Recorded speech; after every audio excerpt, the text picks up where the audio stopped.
할렐루야. 오늘 2부 예배 나오신 우리 사랑하는 모든 성도들 한 분 한 분을 주님의 이름으로 축복하며 사랑합니다. 온라인으로 예배드리는 우리 모든 성도들 가운데에도 하나님의 놀라우신 은혜와 능력이 늘 임하시기를 간절히 소원합니다. 어떤 목사님이 10일 금식 기도 후에 기분 좋게 산에서 내려오다가 이렇게 보니까 참외밭이 있는 거예요. 보니까 주인이 없어요. 그래서 주인을 기다렸습니다. 그런데 좀 시간이 지나가도 주인이 나타나지 않습니다. 그래서 조금 있으면 아마 주인이 올 것이다 생각을 하고 참외를 하나 따서 맛있게 먹었습니다. 그런데 문제는 조금 더 기다렸는데도 주인이 오질 않습니다. 내가 주인이 오면 계산하려고 생각했는데 주인이 안 오니까 어떡하지? 라고 생각을 하다가 나중에 와서 내가 값을 지불해야겠다라고 하는 생각을 가지고 집에 왔습니다. 그런데 오다 생각하니까 그런 생각이 드는 거예요. 금식하며 열흘 동안 열심히 기도했는데 첫 번째 일이 남의 참외를 훔친 일이 됐구나 라는 생각을 했어요. 그래서 참 기분이 별로 좋지는 않았습니다. 그 다음날 새벽에 기도하는 중에 마음속부터 양심의 소리가 들리기 시작하는 거예요. 네가 목사냐? 금식 후 첫날부터 남의 물건을 훔쳐? 두 손 가지고 지옥 가느니 차라리 그 한 손을 잘라버려라 라고 하는 음성이 자꾸 감동으로 들리는 거예요. 목사님 스스로 생각하면서 손을 자르면 될까라고 하는 생각을 했습니다. 그러자 또 한 생각이 듭니다. 손뿐만 아니라 눈으로 훔칠 것을 보았으니까 눈도 빼야 되고, 네가 그 참외밭을 걸어갔으니까 다리도 잘라야 되고, 네가 지금 참외를 먹고 벌써 하루가 지나서 소화가 됐으니까 창자도 끊어버려야 되지 않겠니? 라고 하는 음성이 들리는 것 같았어요.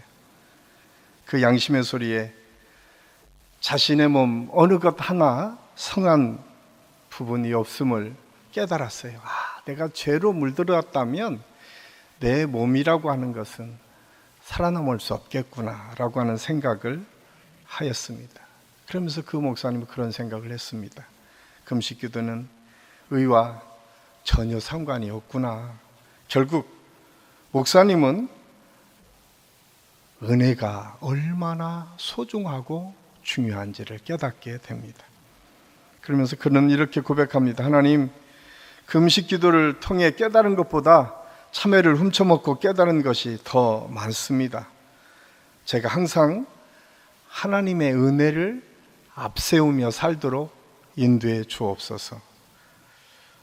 우리가 지금 금식하자고 했는데 몇 분이나 지금 아침 금식, 점심 금식, 저녁 금식 하는지는 잘 모르겠어요. 그런데 금식하면 우리도 모르는 사이에 뭔가 내가 한 것 같은 느낌을 종종 받을 때가 있습니다. 그런데 문제는 그래봐도 내가 저 사람보다 낫지, 나는 금식도 하는데, 그렇게 생각하면 그 순간부터 은혜가 떠나가게 됩니다. 내가 아무리 신앙생활을 잘해도 그것조차 하나님의 은혜 때문이지 내가 잘났기 때문이 아닙니다. 하나님의 은혜는 자기의 일을 포기하고 하나님께 온전히 매달릴 때에 주어집니다. 즉 신앙생활에 있어 진정으로 중요한 것은 내가 얼마나 형식을 잘 지키느냐가 아니라 내가 얼마나 하나님을 능동적으로 붙잡고 있느냐, 그래서 하나님께만 집중하는 자세를 얼마나 지속할 수 있느냐가 더 중요하다는 사실을 가르쳐 줍니다. 이런 점에서 오늘 본문의 여인은 우리가 갖추어야 될, 혹은 어느 순간 신앙생활을 통해서 어려움에 부딪혀 잃어버린 우리의 본 모습을 다시 한번 보여주는 모범이 됩니다. 우리는 코로나19로 인해서 모든 것이 멈춘 것처럼 살고 있습니다. 우리가 의지적으로 결정하든 하지 않든 우리들이 살아가고 있는 현실적인 문제가 우리를 멈추게 한 것입니다. 그것은 눈에 보이지도 않는 바이러스가 우리의 삶을 침입해서 편하게 사람들을 만날 수 없도록 만들었습니다. 수백 년 동안 편하게 왕래하며 살았던 우리들의 일상이 완전히 무너져버린 것입니다. 그런데 오늘 말씀에 등장하는 예수님께서 정말 바쁘게 걸었던 발걸음을 멈추셨습니다. 그것은 예수님의 능력이 갑자기 그 몸에서 빠져나가는 것을 느끼셨기 때문에 그렇습니다. 지금 예수님이 바쁘게 가시는 곳은 회당장 야이로의 집입니다. 야이로의 딸이 너무 아파서 예수님께서 꼭 가셔서 치료해 주시기를 회당장 야이로가 간절히 원했기 때문입니다. 오늘 사건이 있기 얼마 전 예수님은 광풍을 잔잔하게 하시는 능력을 보이셨습니다. 바로 직전에는 거르사인의 지방에서 군대 귀신 들린 사람을 치료해 주셨습니다. 이러한 소문을 들은 많은 사람들이 예수님께서 오신다고 하니까 예수님 주변으로 많이 몰려들기 시작했습니다. 아마도 기적을 보고픈 마음도 있었을 것이고, 그 당시 이스라엘이 로마의 지배를 받고 있었기 때문에 이런 지도자라면 우리에게 새로운 세상을 열어줄 것이다 라고 하는 기대를 가지고 온 사람들도 있었을 것입니다. 어쨌든 예수님의 주변에는 사람이 많아서 밀칠 정도로 모였다고 성경은 기록하고 있습니다. 그런데 죽을 병이 걸린 딸을 예수님께 치료해 주시기를 요청한 야이로의 이야기를 들은 예수님께서 지금 야이로의 딸을 치료하시기 위해서 지금 그 집을 향해서 가고 계십니다. 얼마나 사람들이 궁금했을까요? 예수님께서 어떻게 저 딸을 치료할까? 이번에는 어떤 모습으로 치료를 해서 우리에게 기적을 보여주실까라고 하는 기대도 있었을 것이고, 언제까지 저 기적의 역사가 나타날까라고 하는 의심을 가지고 바라보는 사람들도 있었을 것입니다. 그런데 그 중간에 갑자기 오늘 마가복음 5장 25절에서 34절까지 말씀이 등장하게 됩니다. 12해를 앓은 혈루증의 여인이 등장하면서 바쁘게 야이로의 집을 향해 가시던 예수님께서 잠시 걸음을 멈추시고 그 주변을 돌려보시면서 이렇게 말씀하십니다. 누가 내 몸에 손을 대었느냐? 내게 능력이 나갔다라고 말씀하십니다.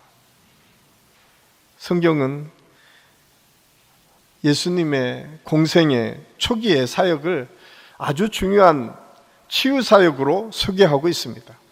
예수님께서 가시는 곳곳마다 귀신을 쫓아내시고 병자들을 치료해 주십니다. 그 중에 그 당시 제대로 인정받지 못했던 여인의 신분으로, 그리고 유대인의 율법에 의해서 부정한 병이라고 이야기했던 혈루증을 앓았던 이 여인을 치료해 줬던 이 사건은 아주 특별한 사건이었습니다.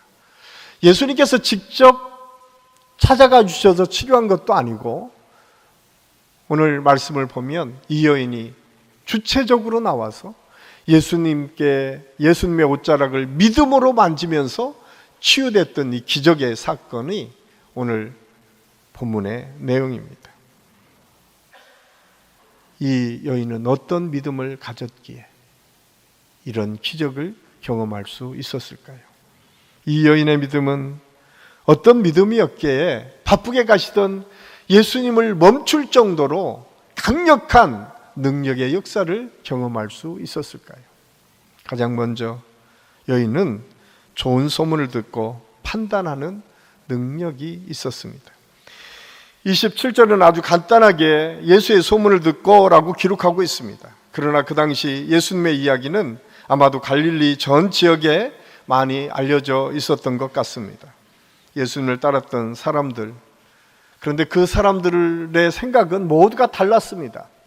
어떤 사람들은 예수님을 참 존경하고 사랑하는 마음으로 따라다니는 사람들이 있는가 하면, 어떤 사람들은 예수님이 어떻게 기적을 베푸는가, 어쩌면 예수님에게 뭔가 얻을 수 있는 것이 있지 않을까라고 하는 생각 속에 따라다녔던 사람들도 있었던 것 같습니다.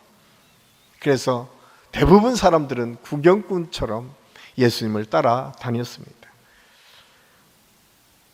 그런데 이 사건들은 많은 소문을 불러 일으키기 시작합니다.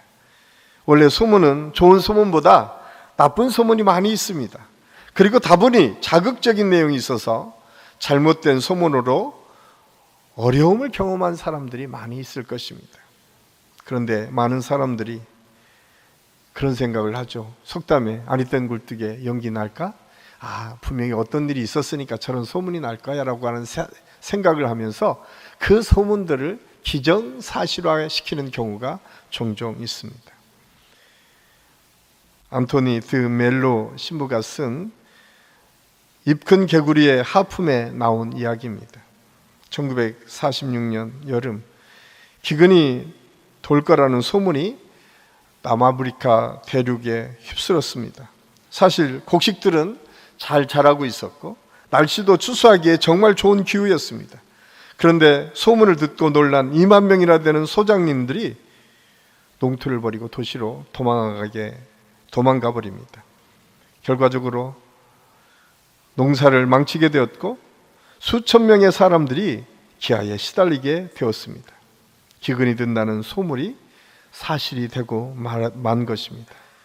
잘못된 소문이 얼마나 우리의 삶을 피폐하게 만들 수 있는지에 대한 좋은 예이기도 합니다. 오늘 본문에 등장하는 그녀는 혈루증을 12년이나 앓은 사람이었습니다. 신체적으로, 사회적으로 아주 고통받았던 여인이었습니다. 12년 전 나이는 굉장히 생동적이고 젊었을 것입니다. 그때부터 계속해서 그 질병 때문에 고통을 받았다고 한다면 얼마나 이 여인의 삶에 이 질병이 그의 삶을 고통스럽게 했을까요? 사회적으로는 부정한 여인으로 취급받았고 또 그 일 때문에 여전히 고립된 삶을 살 수밖에 없었던 이 여인 뿐만 아니라 이곳저곳 치료를 위해서 다니다가 경제적으로도 다 손실을 봐서 더 이상 기댈 것도 없는 처참한 상황에 놓여 있었던 이 여인, 그렇게 주변에 아무도 없었고 위로의 말도 응원의 말도 없었던 그녀의 들려지는 소식은 많은 의사에게 많은 괴로움을 받았고 가진 것도 다 허비하였으되 아무 효험이 없고 도리어 그 병이 중하였던 차에 그녀에 길렸던 것들은 그녀를 혹하게 하는 광고들 뿐이었어요. 이걸 마시면 모든 통증이 사라질 겁니다. 마법 같은 의술, 아니면 반대로 불안을 조장하는 소문들, 이거 아니면 너는 절대 그 질병에서 노인받을 수 없어. 이걸 먹지 않는다는 것은 너는 계속 그 고통 속에서 빠뜨릴 거야. 사실 역사적인 여러 자료들을 보면 그 당시에 의술은 지금의 과학적인 의술, 의사들의 의료 행위라기보다는 오히려 더 주술적인 의미가 더 많이 강했다고 합니다. 주문을 외우기도 하고 부적을 붙이기도 하고, 그래서 뭔가 치료가 되고 질병이 된다라고 하는 것을 생각하는 그런 시기가 지금 성경이 쓰여졌던 시기였습니다. 이렇게 그녀를 혹하게 했던 유혹의 소문들은 자세히 들여다보면 불안을 조장하는 소문의 특징, 그것은 빛 가운데 드러나지 않는다는 거예요. 그리고 명확한 근거 없이 공경연한 소문의 형태로 드러난다는 거예요.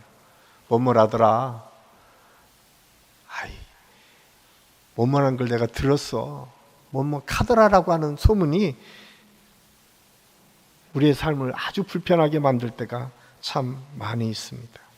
이렇게 이름 모를 사람이 만든 거짓은 입을 타고 순식간에 퍼져나갑니다.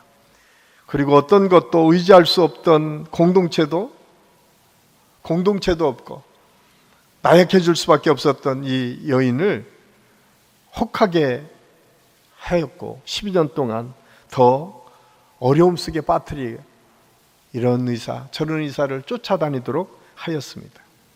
그런데 저는 이 이야기를 들으면서 오늘날 우리의 모습은 어떤가라고 하는 생각을 했습니다. 공동체가 와해되었을 때, 누군가에게 공격당했을 때, 불화와 분쟁으로 인해 상처를 받았을 때, 몸과 마음이 약해졌을 때에 귀에 들려오는 건 혹하게 하는 것이 참 많이 있습니다. 그런데 그 모든 것을 보면 우리의 불안을 더 증폭시키는 것, 거짓 광고, 소문들, 그런 것들에 우리는 쉽게 빠져들 수 있다고 하는 사실을 오늘 이 이야기를 통해서 우리가 깨닫게 됩니다. 이 모든 것의 특징은 근거가 없습니다. 또 나를 확신에 가득 차게 만들기보다는 더 힘들고 어렵게, 내가 더 어려움 속에 나를 빠뜨린다라고 하는 사실입니다. 중요한 것은 이를 알고 분간할 수 있는 지혜를 우리가 가져야 됩니다. 그렇지 않으면 오늘 12년 힘들고 어려운 삶을 지냈던 이 여인처럼, 이 여인은 오늘 말씀해 보면 치유가 아니라 괴로움을 받았습니다. 가진 것을 모두 허비했습니다. 휴염이 없고 도리어 더 병은 중하여졌습니다. 여러분은 여러분의 상황이 어려울 때 어떻게 행동하고 판단하고 여러분의 삶을 이끌어 가십니까? 우리의 상황이 어려울 때, 혹시 공허할 때, 지칠 때 근거 없는 막연한 것이 우리를 유혹하거나 불안하게 할 때가 얼마나 많이 있는지 모릅니다. 그런데 문제는 그런 불안한 소문은 결국 우리를 망가뜨리게 되고, 또 그 망가뜨리는 것으로 인해서 더 악순환의 연속이 진행된다고 하는 사실을 우리는 알아야 됩니다.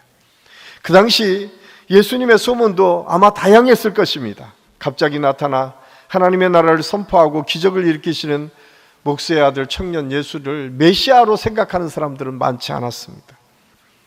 많은 사람들은 인간적인 생각에 여러 가지 가능성을 보면서 판단했을 것입니다. 그러나 오늘 이 여인은 전혀 달랐습니다. 그 소문을 들으면서 그 여인은 구약의 선지자들의 메시지를 통해서 예언하신 메시아가 예수 그리스도이심을 그는 알았습니다. 그리고 그는 그렇게 고백합니다. 왜냐하면 그는 힘들고 어려운 삶의 처지에서 아무런 희망도 가질 수 없는 그에게 오늘 예수님의 메시아이신 이 사건은 특별한 의미가 있습니다. 오직 이 사건을 통해서만, 이분을 통해서만 내가 구원받을 수 있다라고 하는 확신이 그에게 있었어요. 그래서 28절 말씀에 보면 이는 내가 그의 옷에만 손을 대어도 구원을 받으리라 생각함일러라. 이 여인은 예수님의 옷에만 손을 대어도 구원을 받을 거라 생각을 했습니다. 참 이상하죠. 마가가 오늘 옷을 만지면 치유될 것이라고 선언하지 않고 오늘 말씀해 보면 구원을 받을 것이다 라고 선언하고 있는 것은, 오늘 이 여인의 마음속에는 그분이 단순히 내 질병을 치료하고 회복해 주시는 것뿐만 아니라 그분이 이 땅에 오실 메시아, 그리고 이 나라를 구원할, 온 인류를 구원할 하나님의 아들이심을 그는 알았다라고 하는 사실입니다. 마가는 이 여인의 믿음을 순전하고 목숨을 건 믿음으로 표현하고 있습니다. 부정한 여인이 다른 사람과 접촉을 한다는 것은 밝혀지면 거기에서 죽임을 당할 수밖에 없는 위험한 상황이었습니다. 그럼에도 불구하고 이 여인은 죽음을 불사하고 예수님의 옷자락을 만진 것입니다. 그리고 이 여인은 하나님의 은혜를 통해서, 예수 그리스도의 은혜를 통해서 그는 질병이 치료될 뿐만 아니라 온전히 회복되는 역사를 경험했습니다. 사랑하는 한식교회 성도 여러분, 여러분은 지금 어떤 소문을 듣고 살고 계십니까? 아마 우리 교회가 이제 초창기에 새로운 많은 이야기들이 있을 것입니다. 그런데 여러분, 분별할 수 있어야 됩니다. 오늘 12회를 앓은 이 여인처럼 하나님의 말씀에 근거해서 판단하고 결정할 수 있어야 돼요. 그리고 적어도 그 이야기들이 있으면 그 사람들에게 분명히 물어보고 확인하고 확인받을 수 있어야 돼요. 그것이 중요한 지혜로운 모습이고 방법입니다. 오늘 12회를 앓은 여인은 그렇게 그의 삶을 바꾸기 시작합니다. 그리고 나서 이 여인은 이렇게 두 번째로 시작합니다. 이 여인은 환경과 장벽을 뛰어넘는 주체적 믿음과 용기를 갖고 있었습니다. 레위기 15장에 유출병으로 소개한 혈루증은 부정한 병으로 그 사람이 만지는 모든 것은 부정한 것으로 여겼습니다. 그래서 혈루증을 가지고 있으면 공동체 생활을 할 수 없었습니다. 사람들이 모여 있는 곳에 갈 수 없었습니다. 당시 사회적인 관습에 의하면 또한 여자가 남자를, 더군다나 남자의 신체를 만질 수도 없었어요. 그것이 사회적 관습이었습니다.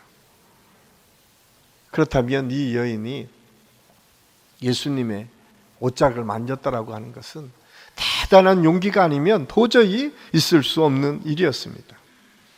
이런 혼란과 좌절의 연속에 있었던 이 여인이 어떻게 그렇게 주님의 옷자락을 만질 수 있는 용기를 가질 수가 있었을까? 그는 가장 먼저 그 마음속에 확실한 믿음이 있었어요. 그건 주체적인 믿음, 절박한 믿음이었어요. 그 절박한 믿음이 그 여인에게 있었습니다. 내가 예수님을 만져야만 치료될 수 있어. 내가 예수님을 만나서 반드시 이 혈류증을 치료해야 돼라고 하는 절박함이 그 여인에게 있었어요. 그녀는 12년간 지속된 고통, 신체적, 사회적, 경제적 고통에서 벗어나고자 하는 절박함이 그녀에게 있었고, 절박한 상황 속에 우리가 형식이나 우리의 가지고 있는 습관이나 이런 것 상관하지 않고 달려갈 수 있었던 것처럼 오늘 이 여인은 그런 믿음을 가지고 있었다라고 하는 사실을 알 수가 있습니다. 그러면서 예수님의 옷에만 손을 대어도 구원을 받으리라 라고 하는 확실한 믿음이 그에게 있었습니다. 저는 이 말씀을 생각하며 여러분은 지금 어떤 절박함을 가지고 신앙생활하고 있습니까? 사실 오늘 우리 코로나 때문에 많은 것이 단절되어 있잖아요. 그런데 우리는 그런 절박함을 언제부턴가 잊어버렸어요. 영적으로 많이 피폐해져 가고 있어요. 그냥 편하게 예배드리는 것, 또 편하게 내가 신앙생활하는 것, 그게 어느덧 우리가 익숙한 모습으로 우리에게 나타나 있습니다.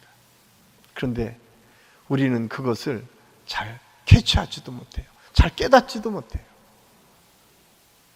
그러면 우리에게는 변화가 없습니다. 그렇다면 우리에게는 희망이 없습니다. 어쩌면 이 12회를 앓았던 혈류증 이 여인처럼 점점점 질곡으로, 아픔과 고통으로 빠져들 수밖에 없음을 오늘 말씀은 우리에게 경고해 주고 있습니다.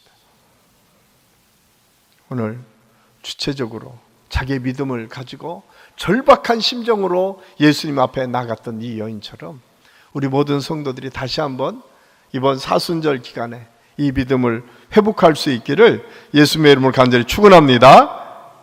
이런 절박함이 있을 때 우리는 주체적으로 나갈 수 있습니다. 여러분, 목이 마르면 물을 마시잖아요.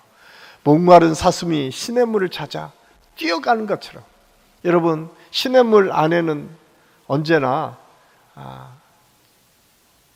그를 공격할 더 큰 짐승들이 참 많이 있습니다. 약한 짐승들이 그걸 모를까요? 다 알죠.